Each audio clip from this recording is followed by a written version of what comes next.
En esto de viajar, conviene tener siempre a mano una guía de fundamento. La de Camsa lo es para conseguir 3 propósitos saludables. Primero, encontrar la jarra pronta y un buen plato a la mesa. ¿Más gachas, don Camilo? Si se empeña. Segundo, tener las cosas claras para seguir el rumbo sin perder el norte. Y tercero, poder descansar como mandan los cánones y las buenas costumbres. Así es la nueva edición de la guía Camsa, completa. Camsa. Boa brutal.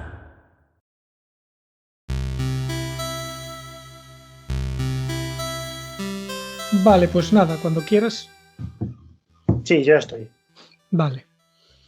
Opa chavalas, opa chavales, esto es Boa Brutal, el programa de los que tiramos dados de 20, de los que pulsamos X para continuar y de los que todavía recordamos cómo llegar a los sitios sin usar el GPS.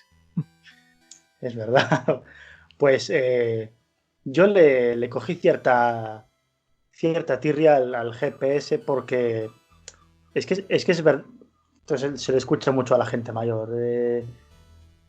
Miráis el tiempo en el Google y en vez de mirar para las nubes. Y yo esto lo he hecho. Yo he colgado la ropa porque Google me dijo que no iba a llover y el cielo estaba encapotado.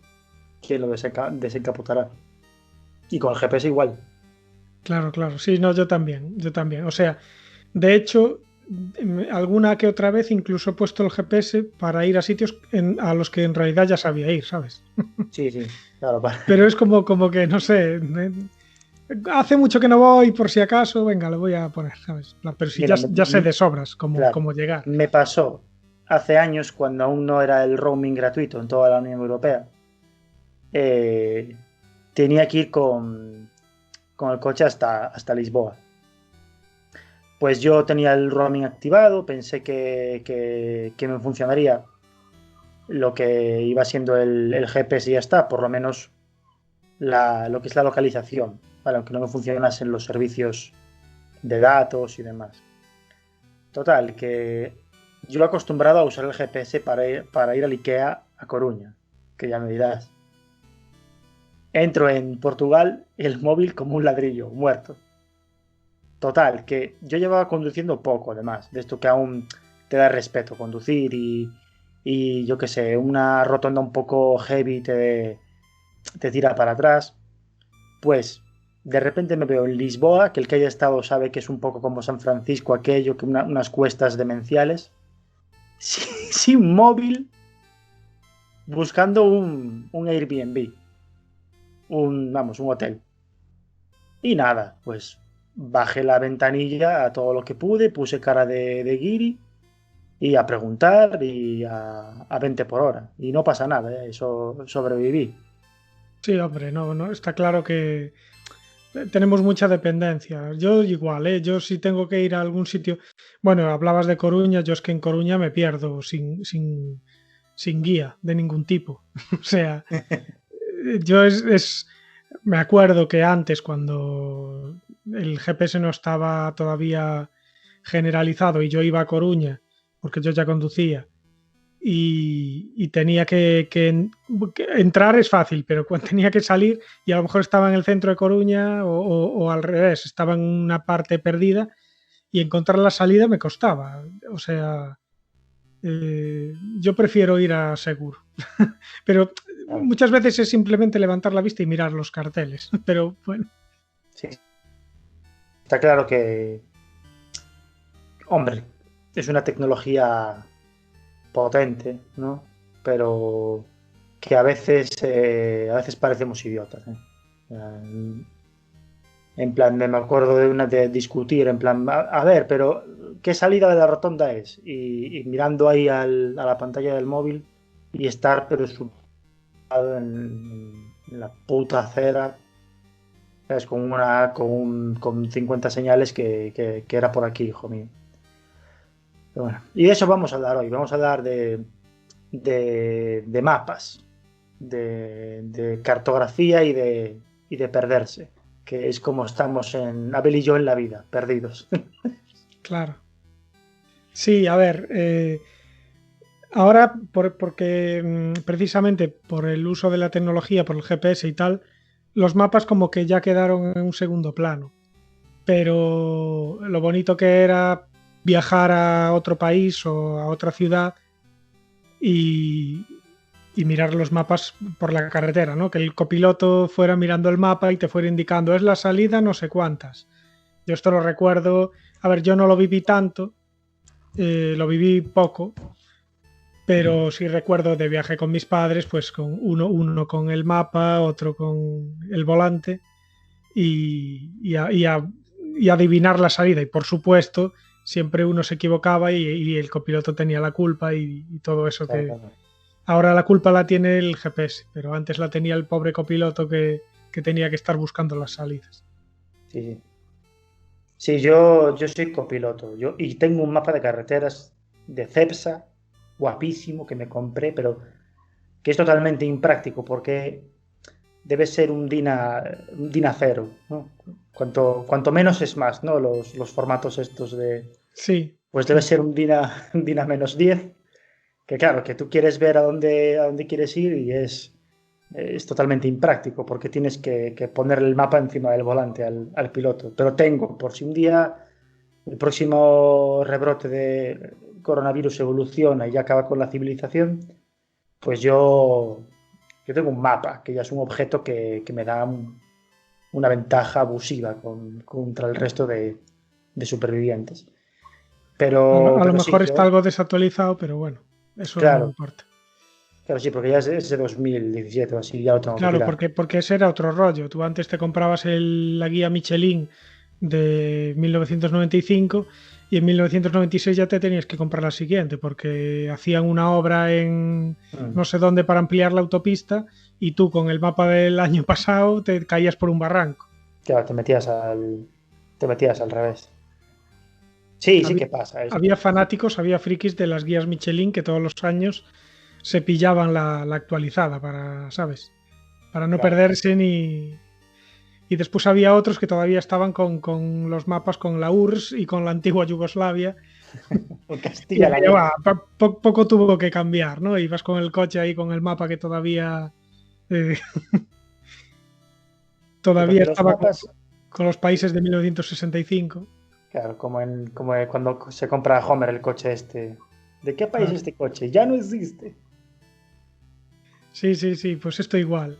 De hecho, a ver, yo creo que nos tocó vivir una época de mucho cambio geográfico en cuanto a mapas, porque yo recuerdo que, a ver, yo por lo menos yo recuerdo incluso de ver mapas cuando yo era muy pequeño, donde todavía estaban las dos Alemanias, ¿no?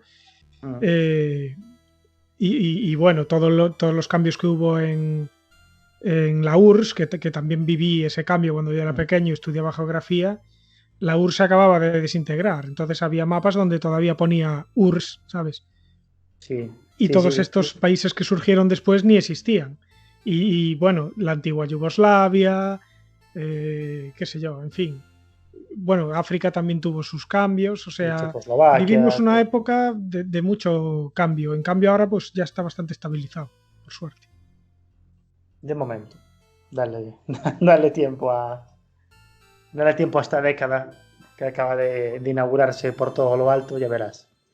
Sí, Pero bueno, todavía puede depararnos muchas sorpresas. Lo bueno es que los cambios que hay ahora, como ya los registra el GPS automático, no, claro. no hay que comprarse un mapa nuevo. Pepsi patrocina Nueva Iberia. Tía, yo estoy convencido de que dentro de poco, si la idea de Elon Musk de que nos implantemos el chip funciona, el GPS lo veremos con realidad aumentada, ¿sabes? Con nuestra propia vista.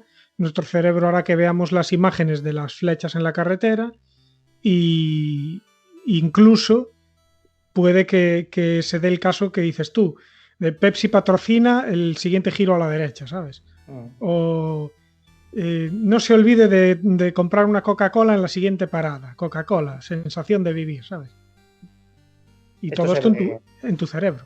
Claro, todo esto en directo y en tu cerebro, siempre y cuando pagues la cuota a Movistar. Si no, te ponen anuncios chungos y te hacen derrapar ahí y estrellarte.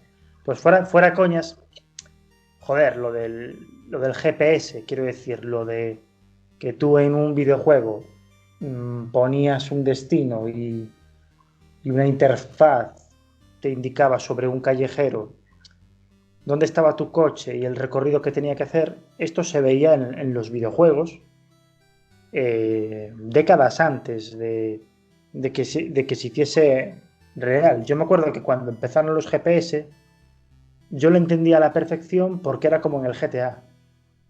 ¿Sabes? Claro. Y a gente que nunca había jugado a juegos o a gente que no estaba tan acostumbrada a lo mejor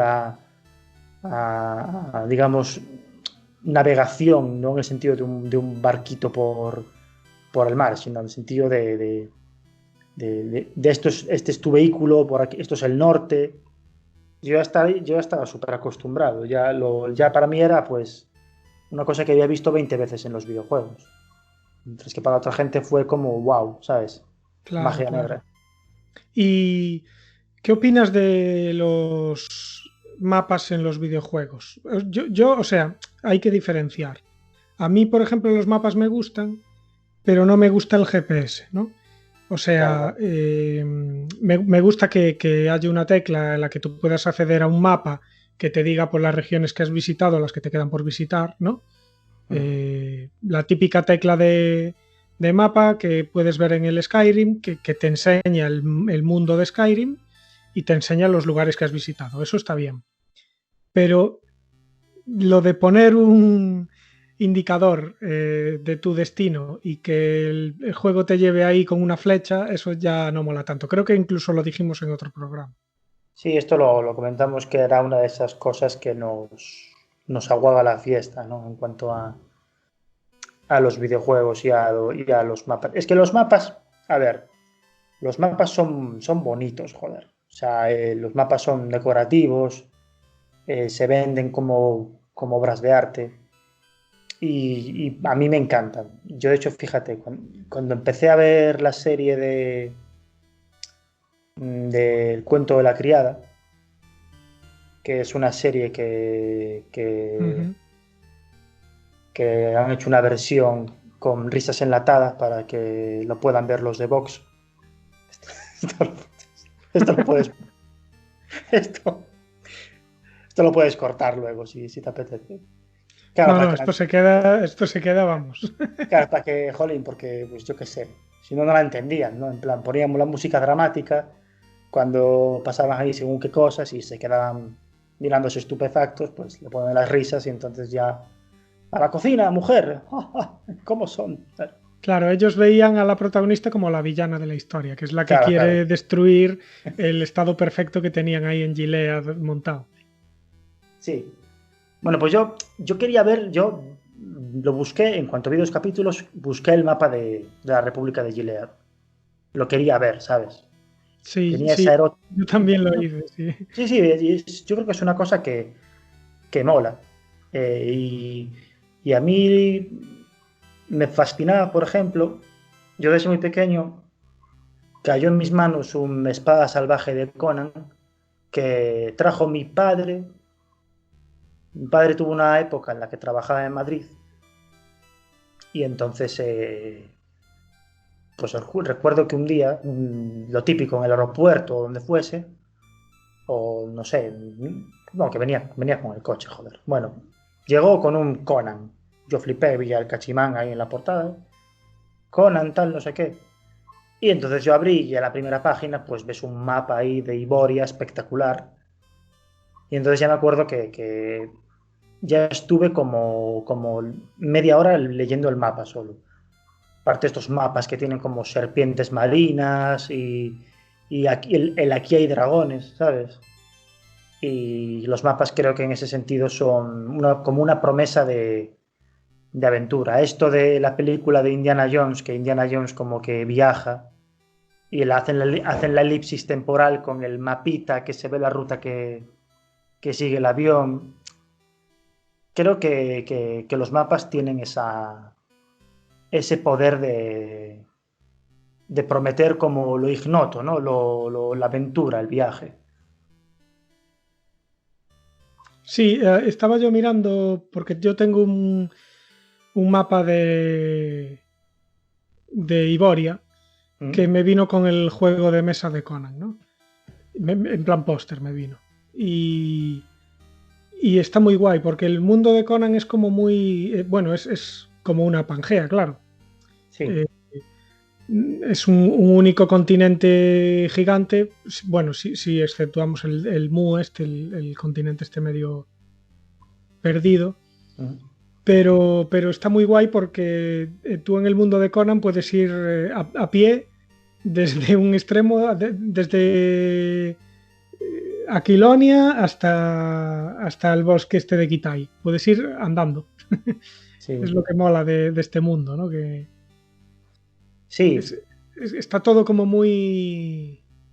una cosa al lado de la otra. No hay tanto pie a la fantasía como en el mapa del Señor de los Anillos, por ejemplo, en el que sabes que, bueno, hay muchas islas y está el más allá al que se va Frodo al final de la historia y tal. O sea, hay misterio, hay lugares a los que solo han llegado unos pocos, ¿sabes?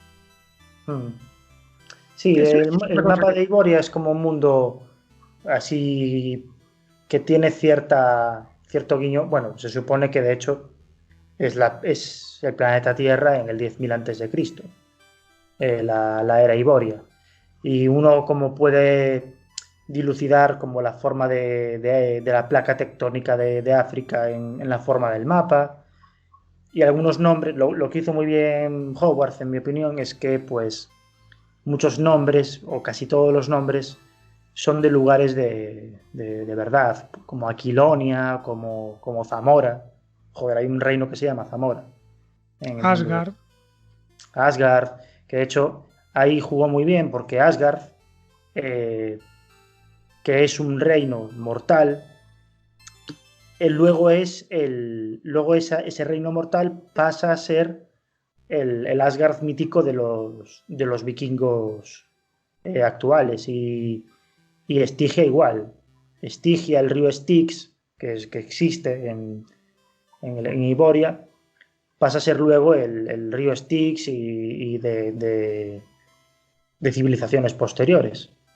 Y con Hiperbórea igual. Hiperbórea creo que estaba en el mundo de Conan, al norte del todo, que precisamente es lo que significa Hiperbórea, ¿no? En latín o en griego, en lo que cojones sea. Sí, está justo al lado de Asgard, ahí está Hiperbórea. Y jugó muy bien con esto, ¿no? Con Mu también, el continente perdido, que también es de no sé qué mito, pero también está por ahí. Y creo que en ese sentido es un mapa que lo ves posible, ¿sabes?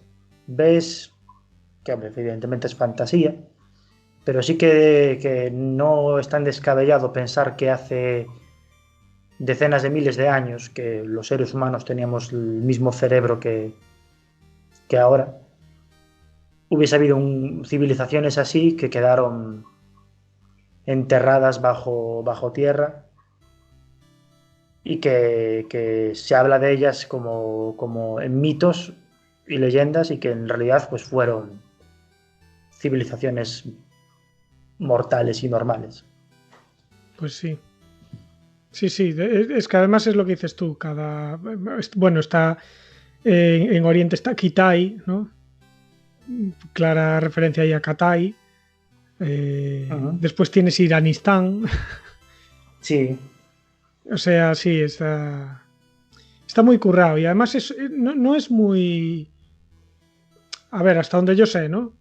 No fue una idea muy utilizada esta de emplear el planeta Tierra como propio mundo de fantasía, ¿no?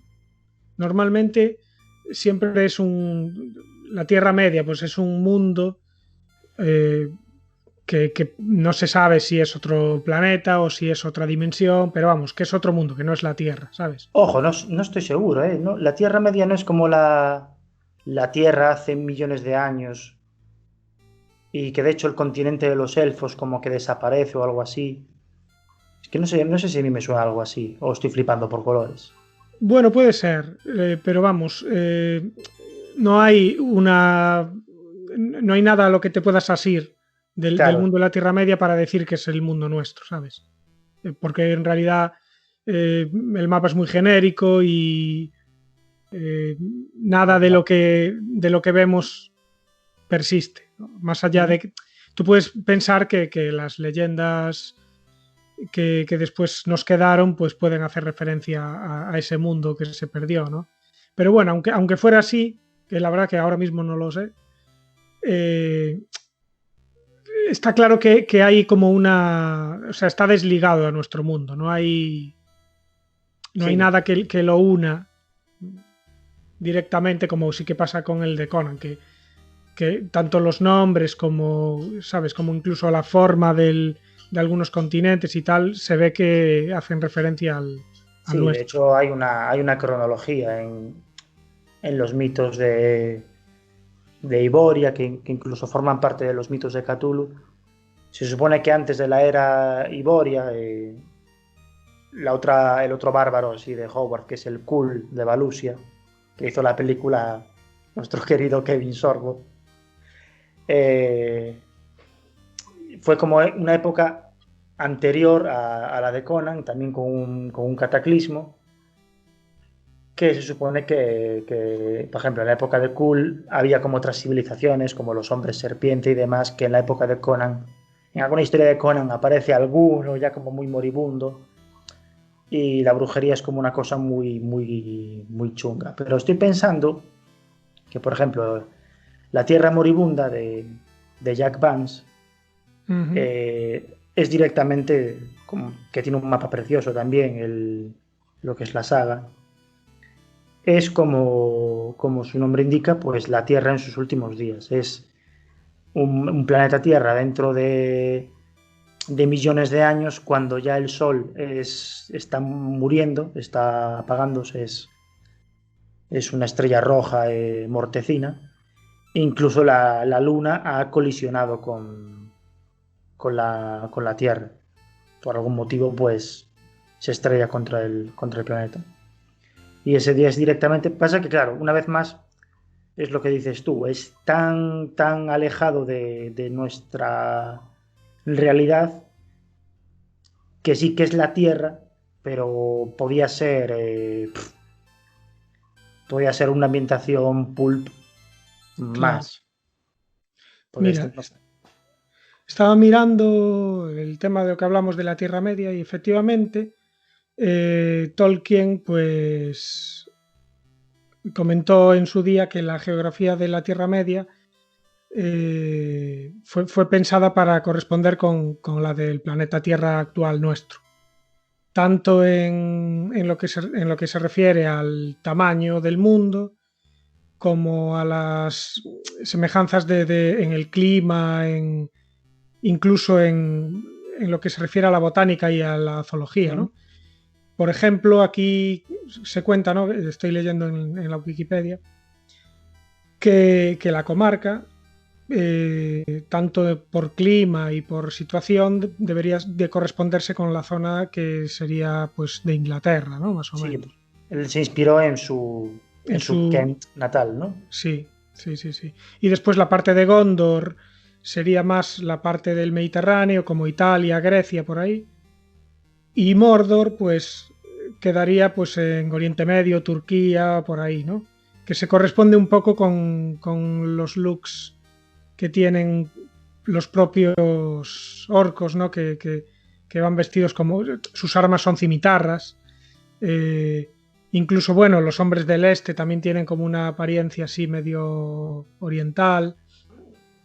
Y después también, por ejemplo, el Gondor del Sur y Harad estarían correspondiéndose con los desiertos del norte de África, ¿no?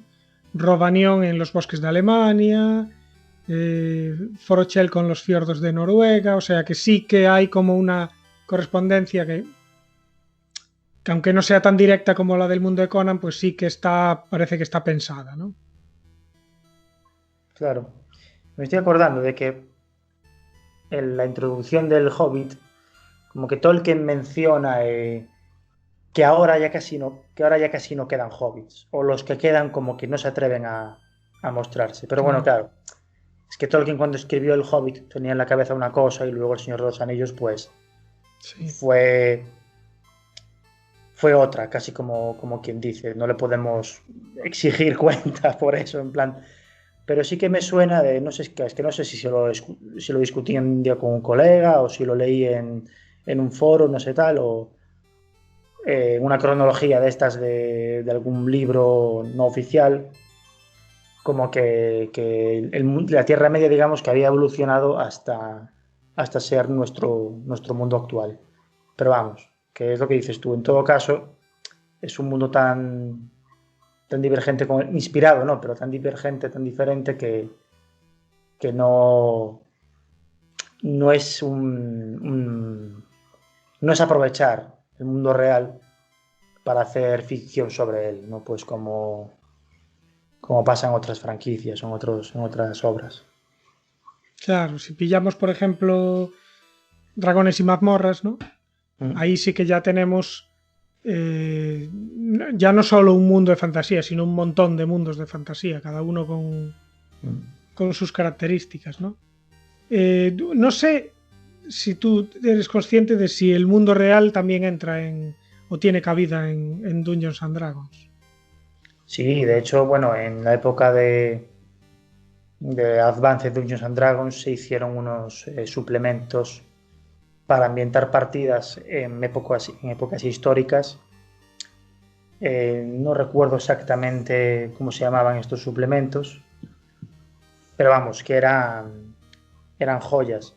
Había uno de la civilización romana, había uno de los vikingos, y eran auténticos, más allá de ser manuales de rol muy divertidos, muy prácticos, eran currazos de investigación y Claro. con material, claro, te imagínate, pues un libro de 500 páginas o de 300 para que ambientes tus partidas en la época romana.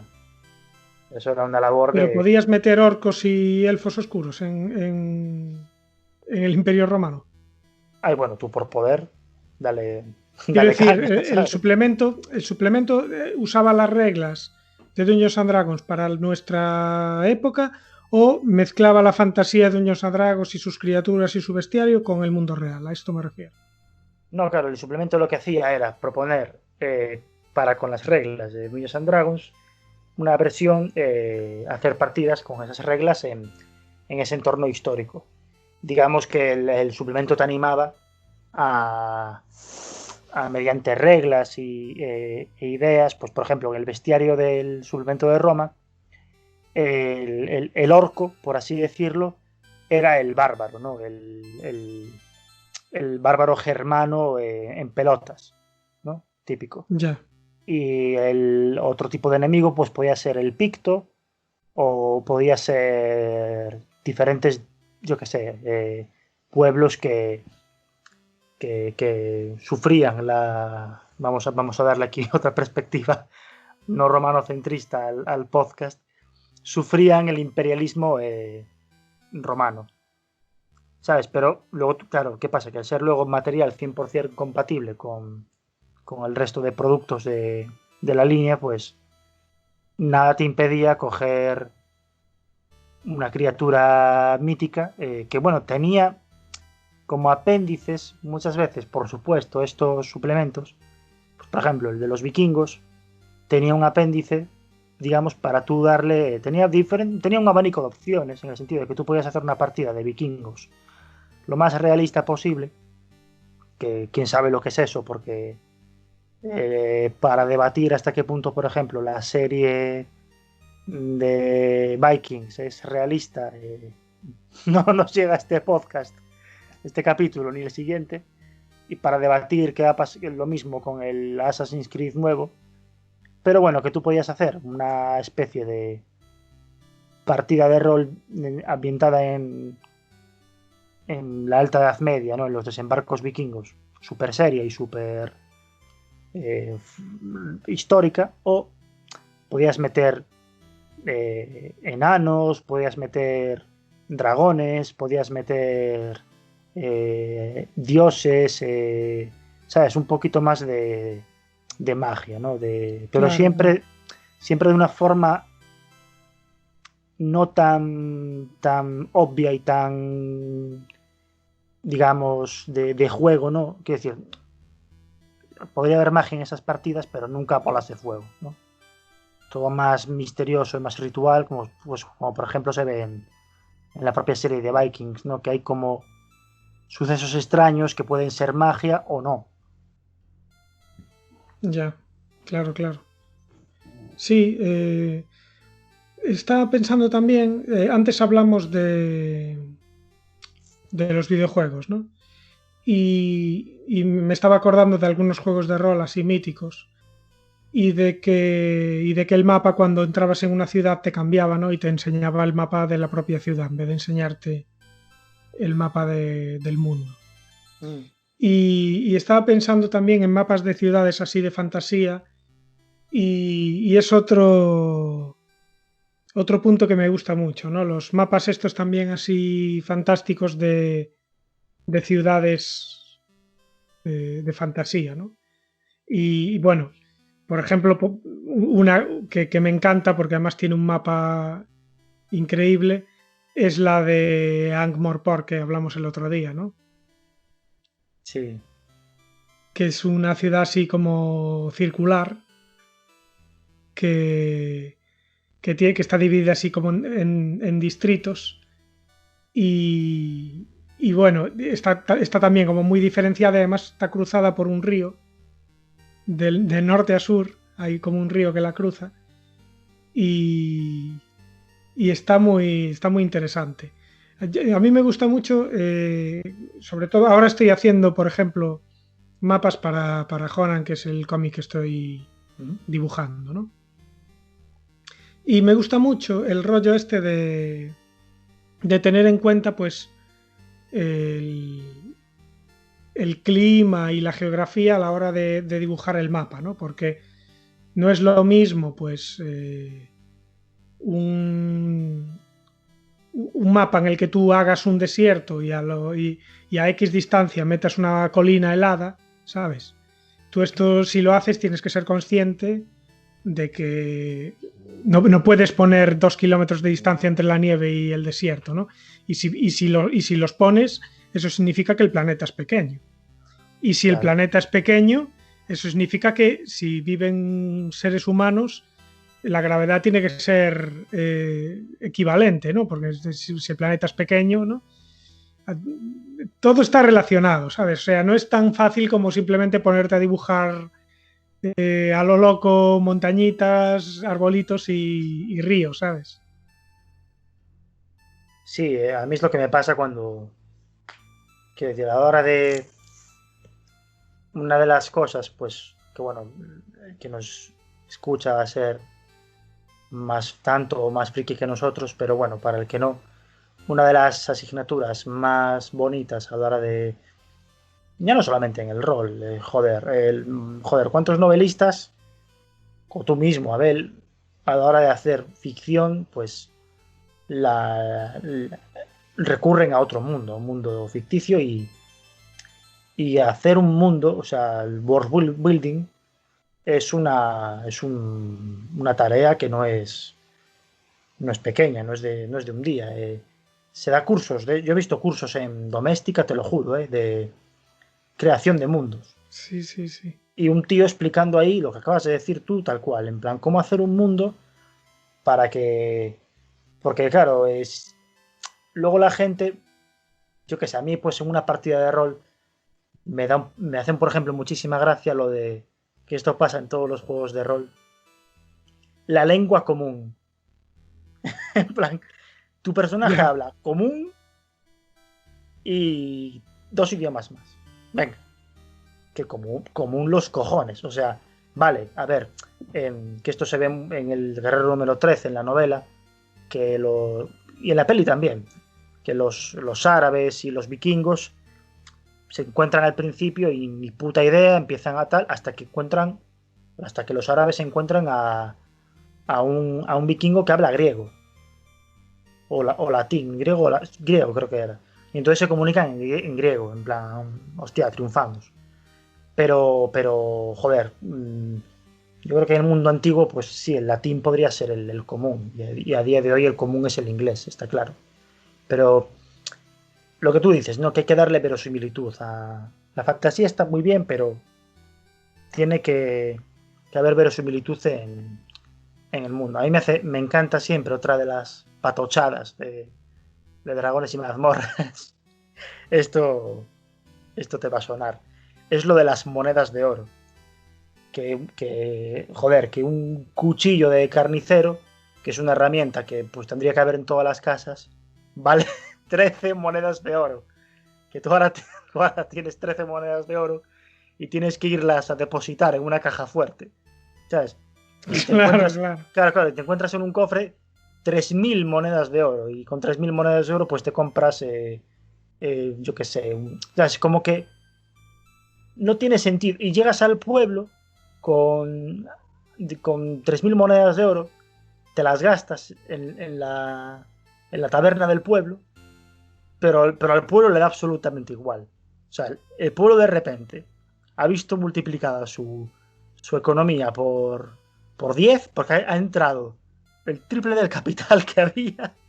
El pueblo multiplicado su PIB por 5. ¿Sabes? En las gráficas las rompió. ¡Puf! Para arriba. Pero no pasa nada, ¿eh? Pero el señor sigue en Claro. la taberna ahí.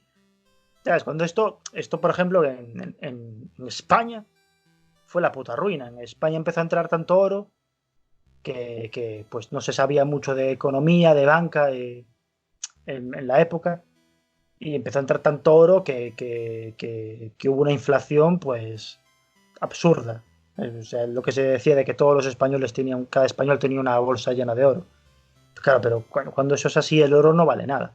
Por propia Sí, ley a ver, claro. básica de la economía. Sospecho que el oro en el mundo de Dungeons and Dragons debe de valer como aquí el latón, porque, Sí, sí, porque entonces este cada- tipo de cosas que también has dicho son importantes. Y ver mundos y ver mapas que son...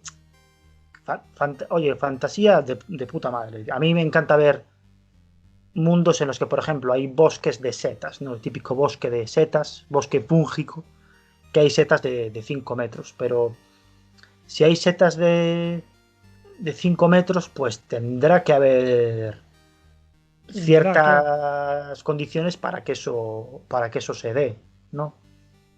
Se me ocurre lo del mundo de Canción de Hielo y Fuego, Sí, que el invierno es como es, porque no es un invierno como lo conocemos nosotros, es un invierno orbital, en el sentido de que la órbita del planeta no es regular como la nuestra, por así decirlo. Entonces, pues llega de vez en cuando, por el motivo que sea, ahí ya se me escapa el que lo sepa, que lo comente. Yo lo digo muy de oídas. El planeta, como que no sé si es que otro planeta lo catapulta o fuera de órbita o lo que sea, pero de repente se aleja la hostia de su estrella y ahí es cuando llega el invierno. Claro, pues imaginaros que ahora la Tierra se aleja, se cruza con otro cometa tocho y nos desvía la órbita, pues íbamos a flipar por colores. sí, yo Entonces ese no, tipo de el cosas. otro día estaba escuchando un podcast bueno, es Señal y Ruido, se llama, Coffee Break. Y, y precisamente ahí hablaban porque a veces hablan es científico, pero a veces hablan de cosas frikis. Y en este caso hablaban precisamente del mundo de Canción de Hielo y Fuego, ¿no? Y comentaban cuáles podrían ser los motivos astronómicos para que esto ocurriera, ¿no? Los motivos ¿Mm? científicos. Y daban como varios supuestos, ¿no? Que ninguno era convincente del todo, pero que eran más o menos.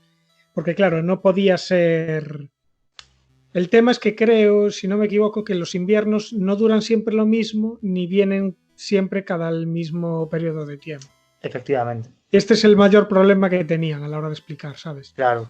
Porque era algo que sucedía de vez en cuando, pero no con la misma frecuencia. Entonces tenían que explicar, y llegaron a varias explicaciones, ¿eh? No recuerdo cuáles eran, pero sí, llegaron a varias explicaciones posibles, ¿no? De qué podía pasar en este mundo para que de repente vinieran inviernos que duraran años de repente. Y ¿Mm? era curioso, sí. Sí, porque por aquí en nuestro mundo ha habido glaciaciones y demás, pero en el mundo de Juego de Tronos es normal que todo el mundo viva un invierno o dos en su vida. O sea, en la serie, por lo menos, la gente anciana recuerda inviernos. Los que lo sobrevivieron, claro. Y digamos que todo el mundo se prepara ¿sabes? No hay. Los ricos son así, por así decirlo, los que están preparados para aguantar un invierno en ese mundo. Claro, sí, a ver, hay que... A ver, seguramente esto Martin pues lo dejó un poco en el aire, pero sí que mola esto de tener tú tu propia explicación cuando creas tu mundo que tenga lógica, ¿no? Es el típico rollo este de la suspensión de credibilidad, ¿no? Que tú puedes poner dragones en tu mundo y bueno, es un mundo donde hay dragones, es un mundo de fantasía y todo el mundo se lo cree, pero si de repente pues pones a un tipo que en 2 días se recorre andando un continente entero, dices tú, no, aquí pasa algo raro.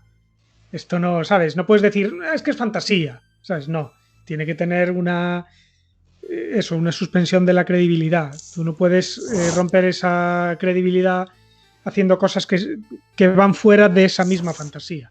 Si tú creas una fantasía, esa fantasía tiene que ser coherente dentro del mundo que tú creaste. Entonces con los mapas pasa lo mismo. Si tú creas un mundo que tiene sus regiones heladas, sus regiones desérticas y sus regiones tropicales, tendrás que pensar en ese mundo como un mundo redondo y con sus polos y por qué aquí está helado y por qué aquí no, etcétera. Si le quieres dar más consistencia, vamos, si no puedes hacer lo que quieras, pero yo creo que eso al final el lector lo nota. Estoy pensando en el Minecraft, que tiene una serie de algoritmos para crear su mundo de forma orgánica y con cierta lógica, porque claro, el jugador utiliza esa lógica para aprender y para jugar, para trabajar. Tú ves cierta cantidad de agua o cierta planta y entonces sabes que pues al estar en un bioma de, yo que sé, tundra, ya sabes que puede haber cavernas de X tipo o este tipo de fauna o lo que sea. Y esto es Minecraft ahora, pero hace años era un batiburrillo. Era pues venga, meto aquí en la coctelera desiertos, meto nieve, meto montañas y era muy gracioso porque lo que acabas de decir, te podías encontrar el Everest en medio de, no sé, y al lado un desierto y daba todo igual. Y ahora como que todo tiene mucha lógica, ¿sabes? Ves que los mundos que te hace el Minecraft son mucho más bonitos y mucho más realistas que hace años porque todo está mucho más, claro, a fuerza de que han pasado años y lo actualizan y lo actualizan. Y a veces han actualizado el Minecraft y no han hecho nada, ¿no? Y tú ves que la nota del parche son 3 páginas de tropecientos ajustes joder, se han estado matando estos chavales para que sea muchísimo más realista, pues que a tanta profundidad haya carbón, a tanta profundidad haya lava y, ¿sabes? Todo este tipo de cosas que hacen que el juego sea mucho más interesante y consistente. Y hablando Sí, de, eso siempre mola. sí, hablando de mapas claro, porque en los videojuegos, en la literatura, en el rol, yo qué sé, es todo vale, o sea, no hay nada que limite simplemente tu creatividad y tus ganas de investigar, porque lo que tuvo que investigar Howard para hacer un mapa como el de Conan, pues tiene tela. O sea, era gente que joder, nosotros tenemos videojuegos y hacemos cosas, pero es que esta gente no paraba de leer. O sea, yo me acuerdo que, bueno, estoy diciendo muy de memoria, pero mm, cuando era pequeño fui de excursión a... No me acuerdo ahora qué escritor era. Lo voy a mirar y lo diré después. Pero vamos, que fuimos como a una... en Santiago a la casa de un escritor. Típico, ¿no? Pues que era su casa de toda la vida y era como un museo ahora. Y tenía pero tal cantidad de libros que eso era una biblioteca. Claro, es que para hacer algo así tienes que tener toda esa base de datos en la cabeza. Yo ahora puedo hacer una partida de rol casi sobre la marcha. Bueno, casi sobre la marcha. Puedo recurrir a trucos y tal casi sobre la marcha porque estoy hasta los huevos de consumir fantasía y consumir ciencia ficción, con lo cual improvisar una historieta de ciencia ficción me sale solo. Pero claro, en los videojuegos todo viene limitado por la tecnología. Y creo que ya te hablé de esto, pero por ejemplo, en el San Andreas, en el GTA San Andreas, el mapa, que era pequeñísimo, parecía enorme porque en todo momento había como una especie de niebla, de calima, así gris, que no te dejaba ver muy allá, muy, muy lejos. Veías como, sí, como si todo el rato hubiese una niebla que no enturbiaba el aspecto como así de veraniego, californiano del juego. Y siempre fue un mapa que fue de los primeros mapas que yo como jugador exploré a mis anchas. Y me acuerdo de pensar, ¡buah, este mundo es enorme!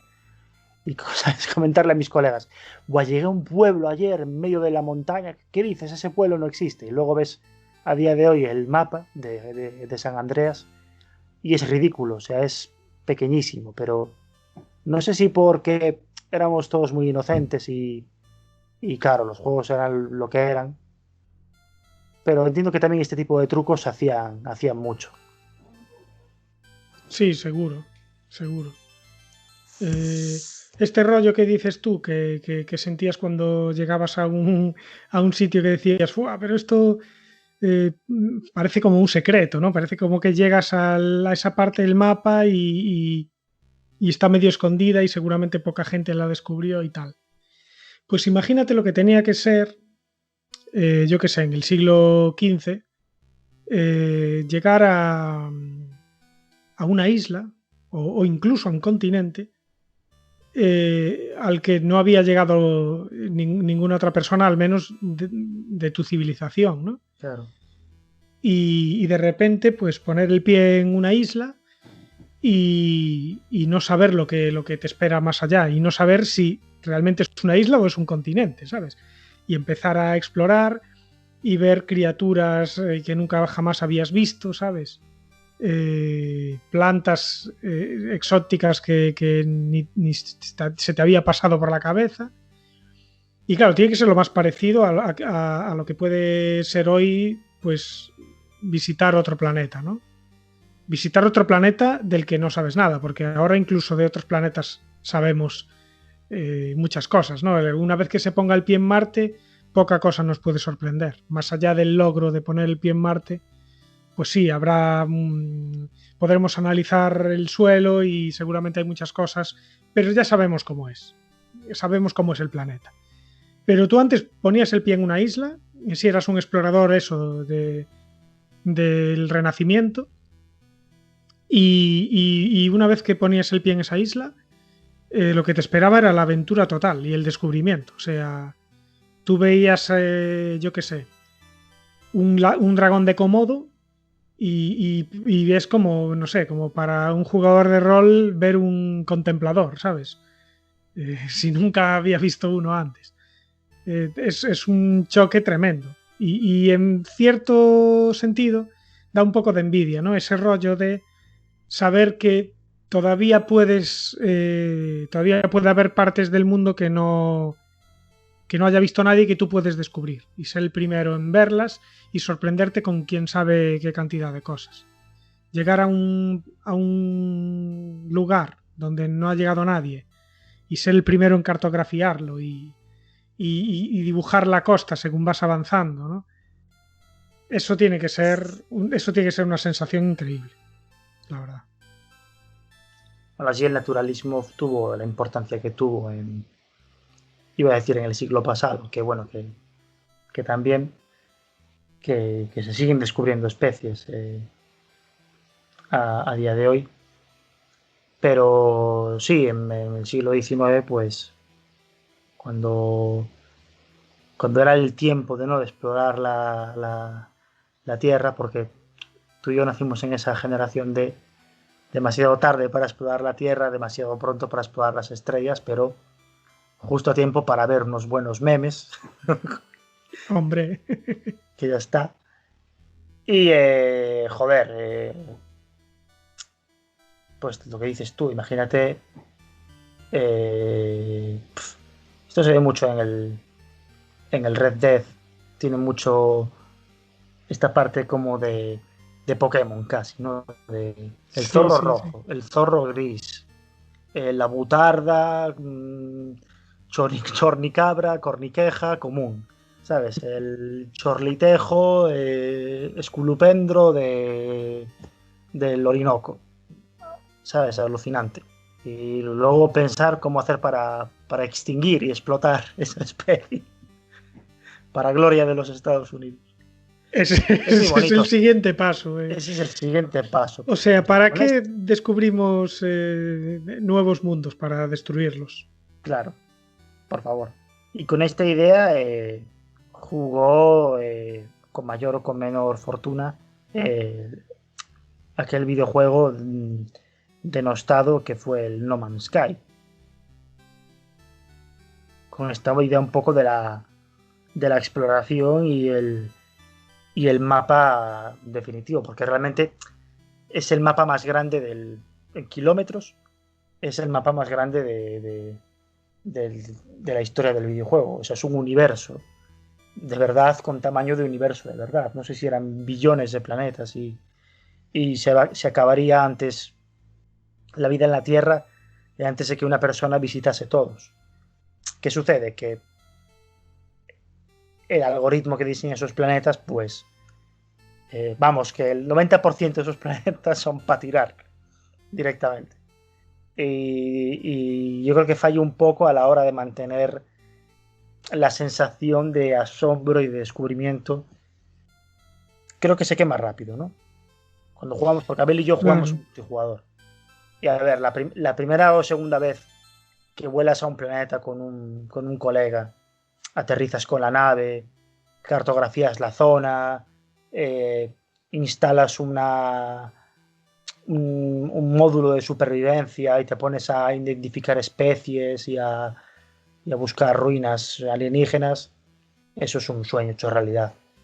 Pero claro, cuando descubres que ya está, que eso es todo, que el resto de tropecientas horas que te quedan por delante son iguales, pues se apaga un poco esa sensación de wow, de sorpresa. Sí, yo esa sensación de sorpresa me mola un mazo, y hay algunos juegos en donde sí que todavía se disfruta, ¿no? Por ponerte un ejemplo, me pasó con el Outer Wilds, que tú también lo jugaste. Y tú eres un explorador espacial que tiene que salvar tu mundo, ¿no? Básicamente.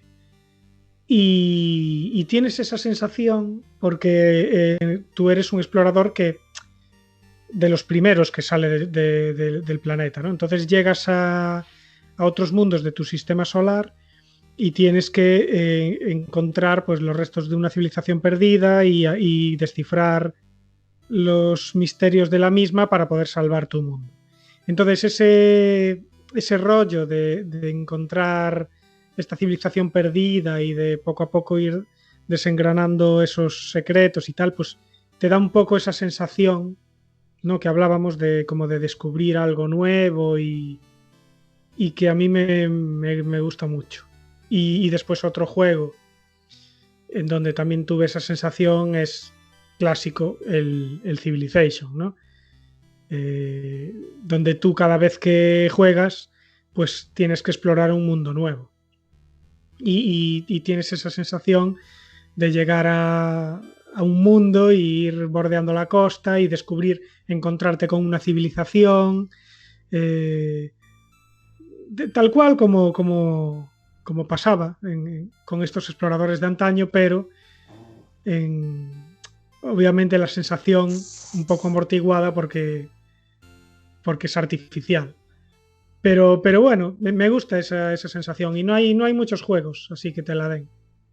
Porque la mayoría normalmente son mapas ya predefinidos que van un poco sobre raíles. Incluso los de los juegos de rol tienen mapas que no te dan tanta sensación de descubrimiento, ¿no? Porque más o menos van por un camino ya definido. Pero estos mundos aleatorios o que tienen estos secretos, mola un mazo descubrirlos. Esos juegos que te ofrecen eso están muy guay. Claro, yo estoy pensando en... Es que, por ejemplo, el Outer Wilds lo hace bien porque hace que el viaje sea interesante por sustracción. En el sentido de que no apuesta por lo inmenso, sino por lo pequeño, ¿no? Es como que tú te sientes tú no sabes en ningún momento dónde están los límites, pero sí que notas que el viaje es más grande que tú, por así decirlo, pero que tienes como un objetivo muy claro. No creo que es lo que quería decir. Entonces eso ya acota mucho la premisa. No se desdibuja tanto como pasa con No Man's Sky. Efectivamente. Y juegos que tengan así mapas interesantes. Bueno, por supuesto, a mí me encantaba, yo pasaba más tiempo con un juego que tuviera editor de mapas. Ya echaba yo más horas editando mapas en el editor que en el juego en sí. Me acuerdo de la saga mítica de Heroes of Might and Magic, sobre todo el 2 y el 3. El 1 me pilló tarde y el 4 ya era medio regular y el 5 ya era para darle de comer aparte, pero el 2 y el 3 eran joyas. Igual yo me acuerdo que podía ser, yo aparte ya era en plan como a lo loco, me ponía tamaño del mapa, huge, el más grande que hubiera, y hacía el mapa entero, me ponía ahí, cogías, era como una especie de herramienta de dibujo, muy Windows todo. Pincel de árboles, venga a poner árboles. Pincel de montaña, venga a poner montaña. Era espectacular. A mí, a día de hoy, ¿quién me diera un programa así para hacer mapas para una partida o lo que sea? Estuve mirando en plan brushes de montañitas y de bosques para Photoshop y tengo que vender un riñón para pagarlos. Y me acuerdo que podías hacer, ojo, hasta mapas bajo tierra. O sea, podías hacer dentro de ese mapa, podías hacer cuevas y hacer debajo del propio mapa unas como subterráneos y hacer niveles infinitos para abajo. O sea, podías hacer un puto universo en ese juego. Yo nunca me lo acabé, o sea, hacía cuatro campañas ahí, 4 ejércitos. Cuando conseguía tener 1000 dragones negros, ¿sabes? Ahí en mi ejército ya me daba por satisfecho y claro, borraba la partida. Pero me acuerdo que lo que molaba de aquel juego era la sensación de crear un mapa. Y abría los mapas que ya venían predefinidos para estudiarlos y para ver cómo los habían hecho y echaba pero horas haciendo mapas con el editor de aquel juego. Estaba muy guay. Yo también lo recuerdo con cariño. Además, eso de poder hacer tú tu propio mapa, que también te daba la opción, el Civilization, no recuerdo cuál, pero podías hacer tus propios mapas para después compartir y tal. Eso siempre me gustó, esa opción. La de hacer tus mapas y compartirlos para la comunidad. siempre me pareció un puntazo. Eso se puede hacer también en un juego que hay ahora, el Wilder Myth, que a mí me gusta mucho y también te da esa opción de crear tu mapa con tus propios desafíos y tu propia historia y compartirlo con la gente para que lo jueguen y lo disfruten. Eso está muy guay, ¿eh? Y bueno, hablamos así de mapas de fantasía, pero a mí también me gustan mucho los mapas, digamos, de ciencia ficción, ¿no? Estelares. En ese sentido, a mí hay uno que me gusta mucho, que es el mapa de Warhammer 40.000, ¿no? Porque ya sabes que yo soy un flipado de Warhammer. Y el mapa de Warhammer 40.000 está muy interesante porque es enorme, o sea, divide la galaxia en varios segmentos, ¿no?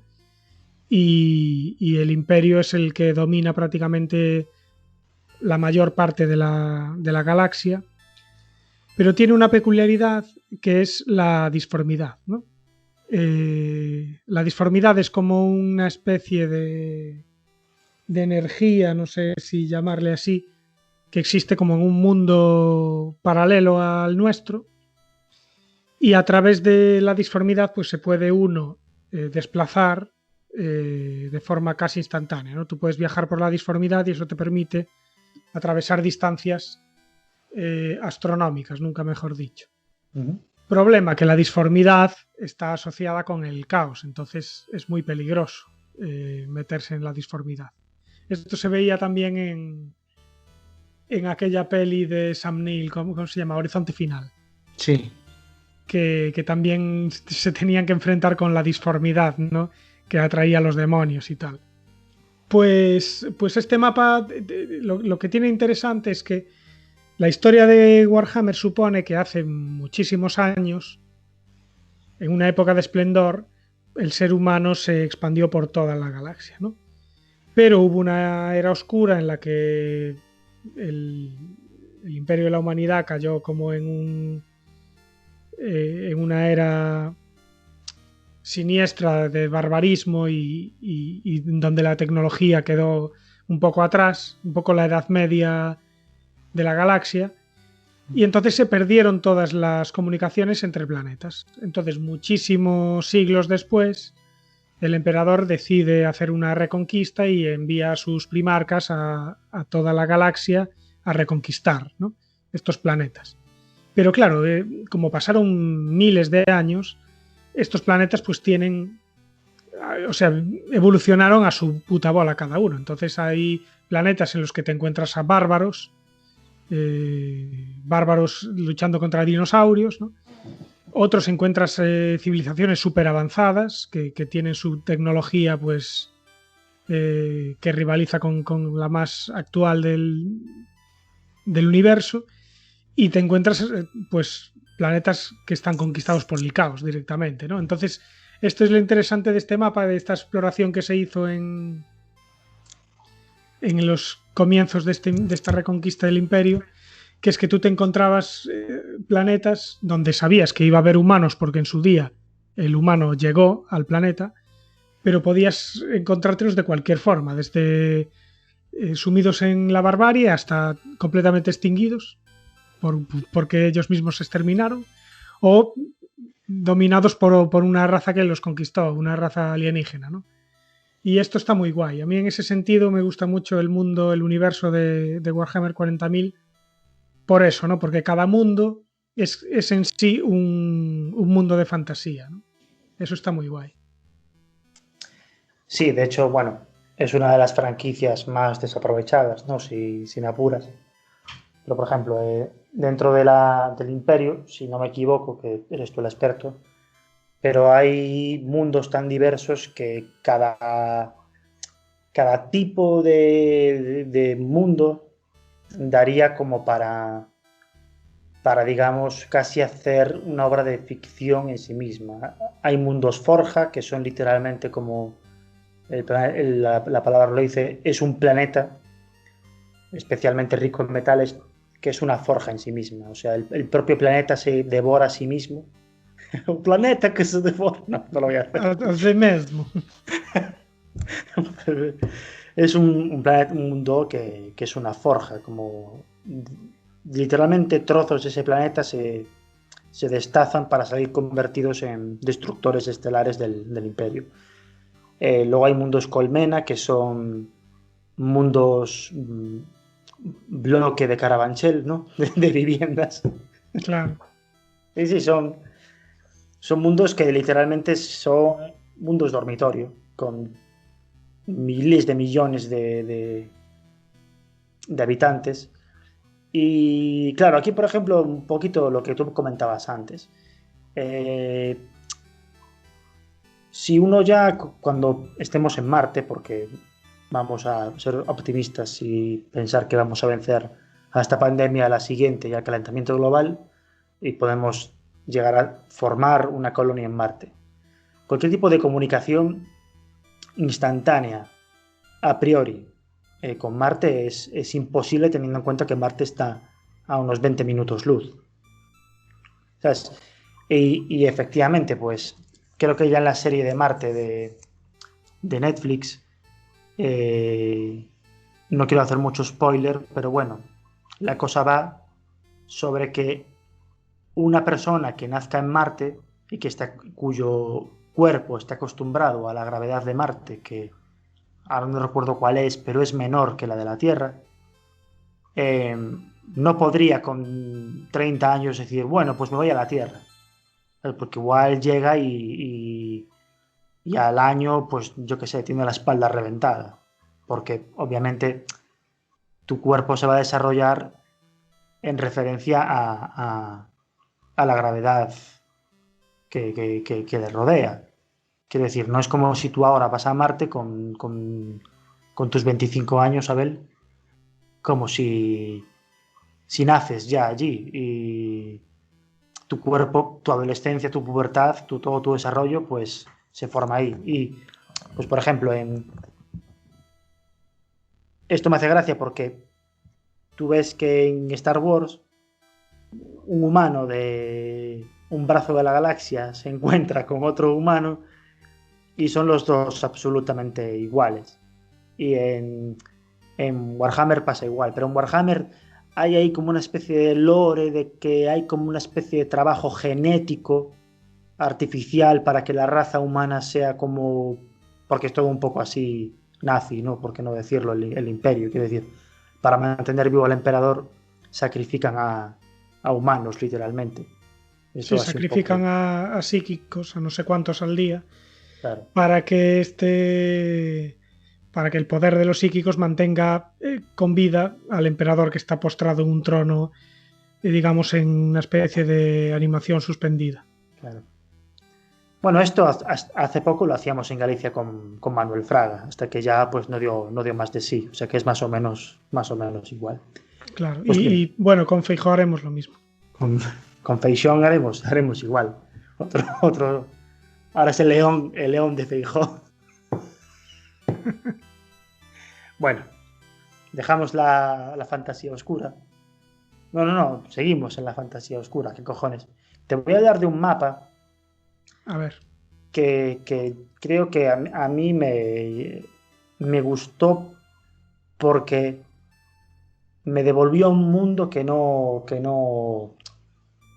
pensaba posible. Quiero decir, últimamente en los videojuegos siempre me han gustado, bueno, es la dictadura del mundo abierto a día de hoy. O sea, si hoy en día naces un mundo abierto es como si en el 2008 no llevabas manguitos con estampado de ajedrez, ¿sabes? O corbata con calaveras rosas. Pues a día de hoy, si tu mundo no tiene mundo abierto, te puedes ir a la mierda. Te tiran por el guión a la cara. Pero sin embargo, cuando salió Dark Souls, a mí me voló la cabeza. Porque es un poco lo que pasa con Outer Wilds. El mundo de Dark Souls me recuerda un poco al de Metroid, a los Metroidvania. El Metroid eran plataformas en el que tú, pues, a diferencia de en Mario, ya sabéis que podéis ir de derecha a izquierda y a tomar por culo. De hecho, no sé si en los últimos Mario es diferente, De pero izquierda a derecha. Bueno, de izquierda a derecha. sí. También Sí. puedes ir de derecha a izquierda seguramente en alguna fase que no recuerdo, pero bueno. Sí, en alguna fase de díscola, pues se podría hacer eso, pero normalmente era así. De hecho, me acuerdo alguna vez que la propia pantalla se movía y si no avanzabas con ella te morías. Claro, Había pantallas que eran así. no quiero ni imaginarme lo que estaba viendo Mario si miraba hacia atrás, ¿no? Wow, Eso es un eso poco. da para... Da para. ¿Sabes? Porque es en plan que estaba viendo que el mundo se estaba Claro, devorando a sí mismo también, ¿no? devorándose Si no- la nada misma. Estaba bien. Claro, no sé, bueno, El... Bueno, me eso acabas de romper da para otro el programa. cráneo con esta mierda. Tenemos que hacer un programa dedicado solamente a las movidas de Mario. A las movidas de Mario. Bueno, tuve apuntando una libretita a todo.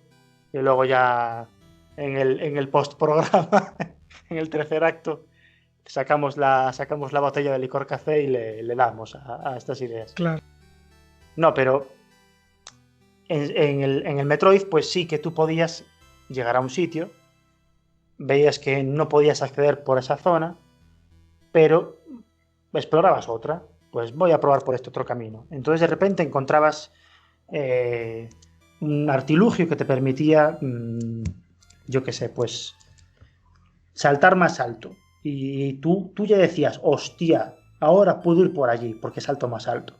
Y efectivamente. Y esto se repetía durante todo el juego, ¿no? Esta sensación de ir desbloqueando y no había ningún mapa. O sea, había un mapa, pero era un minimapa en el que tú veías más o menos donde, como una especie de cuadrícula, veías en qué pantalla estabas y cuál era la siguiente, con apenas 2 iconos, una especie de guía muy claro, pero no básica. podías ver el mundo en general, que eso ahora en muchos Metroidvania sí se hace, el rollo de mostrar todo el mundo. Me gusta cómo se hace en el Hollow Knight, por ejemplo, no sé si lo has jugado, Sí, lo jugué. que hay un personaje que es el cartógrafo al que tú le compras mapas y tú puedes elegir si quieres llevar la brújula que te permite, cuando tú consultas el mapa, ver tipo GPS dónde estás. Pero claro, si no te equipas la brújula, pues te puedes equipar, imagínate, pues una lámpara o un objeto que te hace ser más poderoso. Claro, Y tienes como esa opción, ¿no? Pero siempre que llegas a una zona nueva, no tienes ni puta idea de cómo es. Hasta que encuentras al cartógrafo, que aparte está como cantando y lo escuchas de lejos.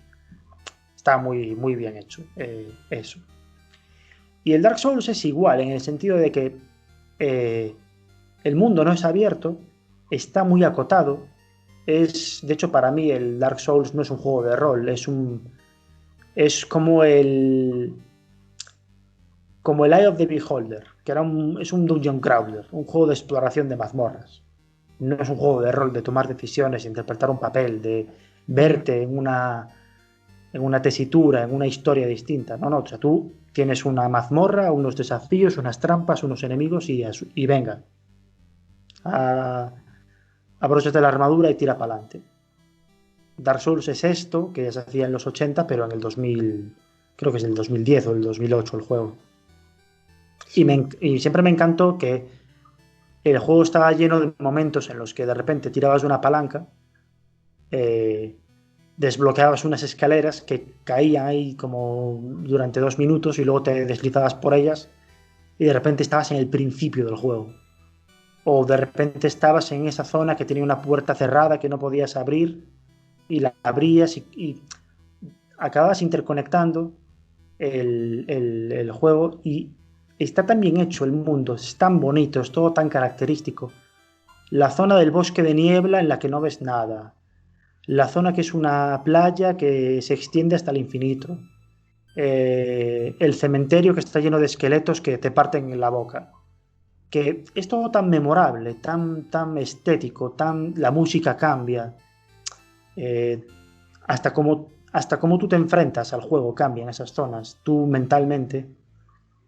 Que me acuerdo que cuando acabó cuando me acabé el Dark Souls, me puse a ver, porque claro, no quería que me hicieran spoilers, entonces cuando me lo acabé me puse a ver, automáticamente te vas a Reddit a chatear con la peña del Dark Souls.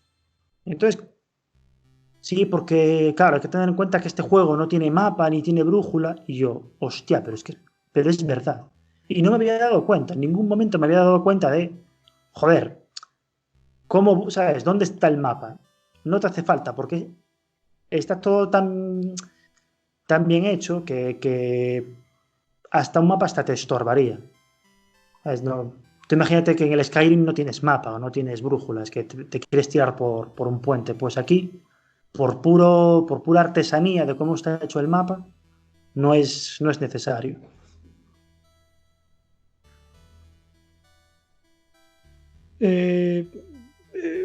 Estaba yo pensando en los juegos de rol, ¿no? En los mapas para juegos de rol. ¿Tú sabes cuál fue el primer o de dónde salen los primeros mapas hexagonales? Sí, ¿Sabes si bueno, Cuenta. los primeros mapas hexagonales son... Los mapas hexagonales son un mundo en sí mismo ya. Vienen de la casa de juegos Avalon Hill, que era una marca de wargames importantísima en los años 60, 70. Y el primer mapa de hexágonos, digamos, importante fue el del juego de mesa Outdoor Survival, que era un juego, pues que como su nombre indica, era un juego de mesa de ser Bear Grylls y explorar hexágonos, y pues en los hexágonos te pasaban cosas tipo, pues, jugador contra la mecánica, ¿no? Pues te encontrabas un oso, te encontrabas unas plantas, tenías que acampar, y ibas como todo el rato gestionando unos recursos para sobrevivir. Y había como... Bueno, el juego nunca jugué, pero están las reglas en internet. Y este mapa de hexágonos con estas reglas y demás fue lo que Gary Gygax y Dave Arneson importaron, de hecho directamente, o sea, usaron ese mapa para jugar a Dungeons and Dragons durante años, y fue lo que luego inmortalizó el mapa de hexágonos como lo conocemos. Pero bueno, ya hubo mapas de hexágonos en un juego que se llamaba Gettysburg, creo, también de la propia casa Avalon Hill, y el Gettysburg pues sería el primer juego hasta donde yo sé que, digamos, trajo esa idea, ¿no?, del mapa dividido en hexágonos, porque es una forma muy sencilla de medir la distancia, ¿no? Pues imagínate, un batallón de infantería puede avanzar 2 hexágonos, un batallón de caballería, pues 4. En ese sentido, pues es muy cómodo y por eso lo siguieron usando para el Outdoor Survival que es un juego que se vendía en tiendas de caza y de senderismo porque era absurdamente realista y sirvió de mucha inspiración para el mundo del rol y de los videojuegos. Ahora hay un montón de juegos que se me ocurren, pues Catán, Battle for Westnot, que utilizan el sistema de hexágonos para, digamos, dividir y representar un mapa. El Civilization, sin ir más lejos, utilizaba hexágonos, o al principio por lo menos, ¿no? ¿O estoy yo flipando? Pues no lo recuerdo, pero creo que sí.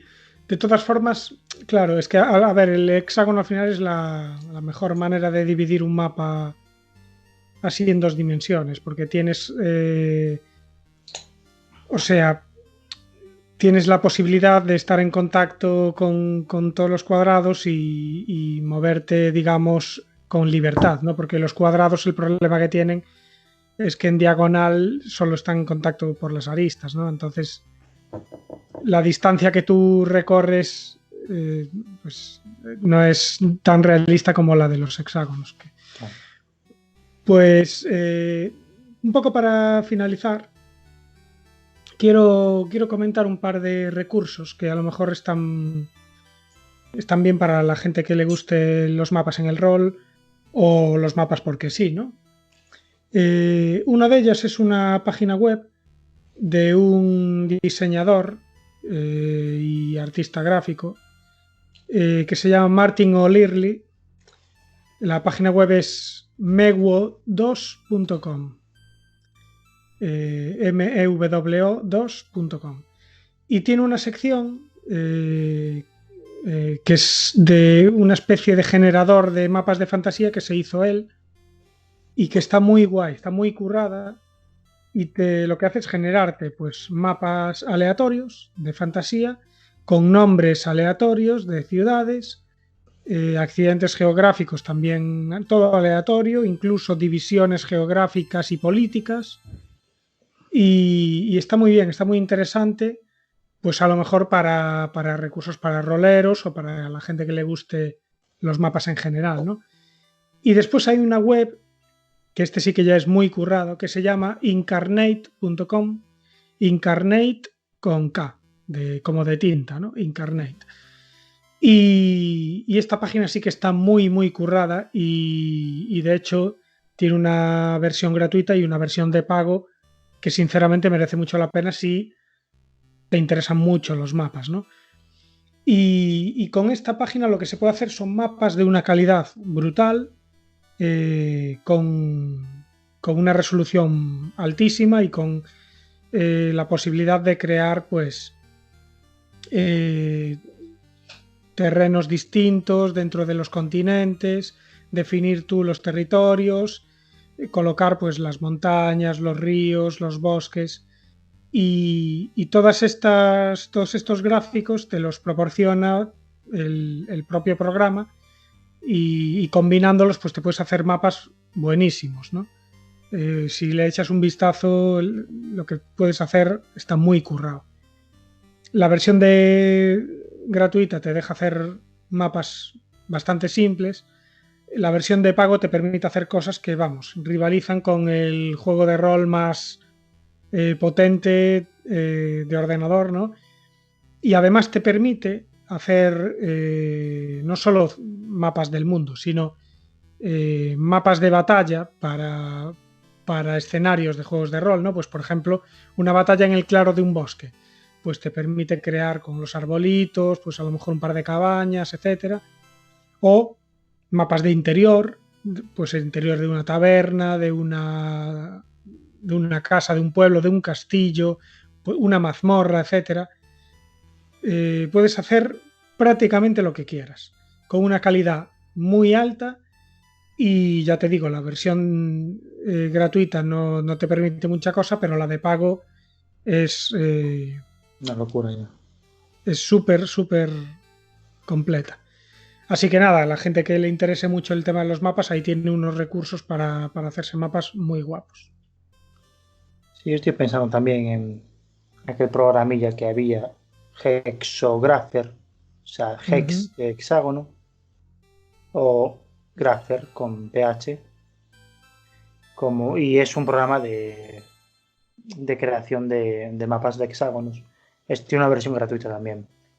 Y mola porque es para hacer mapas de hexágonos tal cual como vienen en los primeros manuales de rol de los 70 y de los 80.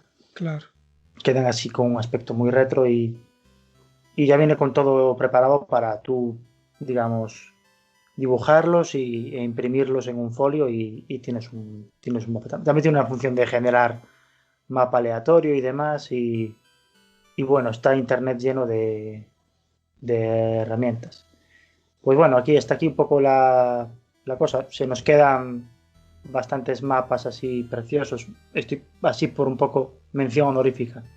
Hay un juego que se llama Fall of Magic, que el propio juego es un mapa hecho a mano en un pergamino precioso, pero que se desenrolla así como atado a una madera.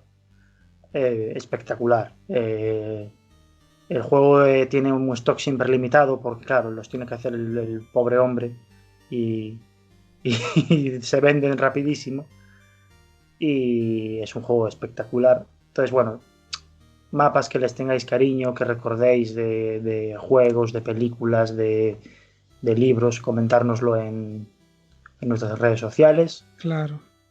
No olvidemos también pues los propios juegos que consisten en crear mapas, ¿no? Como el Carcassonne, por ejemplo. Sí, con esas ciudades laberínticas y de pesadilla. Sí, lo dicho, buabrutal@gmail.com para cualquier sugerencia o anotación. Seguro que cometemos muchas erratas, seguro que hay cosas que decimos que no son del todo correctas, pero lo hacemos a propósito para que vosotros después nos escribáis diciendo qué es lo que está mal. Hay por lo menos 5 erratas en el programa de hoy. A ver si alguien las encuentra todas. Somos como la señora que se cuela en el Mercadona, que lo hace a propósito para hablar contigo, porque se siente sola. Sí, que no es gilipollas la señora. Pues nosotros, como queremos recibir emails, metemos erratas a propósito para que la gente nos escriba. Recordad también en Instagram, donde también estamos bastante activos, y no dejéis de suscribiros en iVoox, en Spotify y en YouTube, que es las plataformas de podcast donde estamos, para que nos aumenten los seguidores y en vez de pagarnos 3.000 euros como nos pagan ahora, pues nos paguen 30.000. Claro, ese es el objetivo primario y único de este podcast, el dinero. El dinero a mansalva, a las puertas. 3.000 monedas de oro. 3.000 monedas de oro para gastar en un odre. Hay que hacer otro podcast de palabras guays como odre. Claro, pero además un podcast en el que solamente decimos las palabras, ¿no? Primero uno y después otro. Y dejamos un minuto de silencio para... Claro, para sin más contenido. Claro.